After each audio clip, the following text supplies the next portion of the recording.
நன்றாக உருவாழ்க குருவே துணை. இப்போ நிறைய பேர் வந்து கேட்குறாங்க, எனக்கு ரொம்ப கஷ்டமாக இருக்குது, திடீர்னு ப்ராப்ளம் வந்துட்டே இருக்குது, உடனடியாக ஏதாவது தீர்வு சொல்லுங்கள் குருஜி அப்படின்னு கேட்குறாங்க.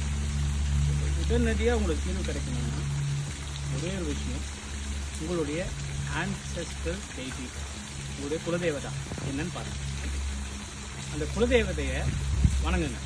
நீங்கள் வீட்டிலேருந்தே வணங்கலாம், உடனே கோயிலுக்கு போகணுங்கிற அவசியம் இல்லை. இங்கே குலதெய்வத்தை வணங்குங்க.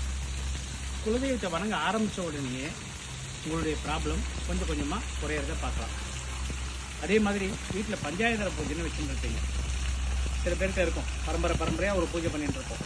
அது மிஸ் பண்ணியிருந்தீங்கன்னா அந்த பூஜையை வந்து நீங்கள் திரும்பவும் பண்ண ஆரம்பிச்சிங்கன்னா உங்களுடைய எப்பேற்பட்ட ப்ராப்ளமும் கண்டிப்பாக கொஞ்சம் கொஞ்சமாக சால்வ் ஆக ஆரம்பித்து முழுமையாக எல்லா ப்ராப்ளமும் சால்வ் ஆகிடும்.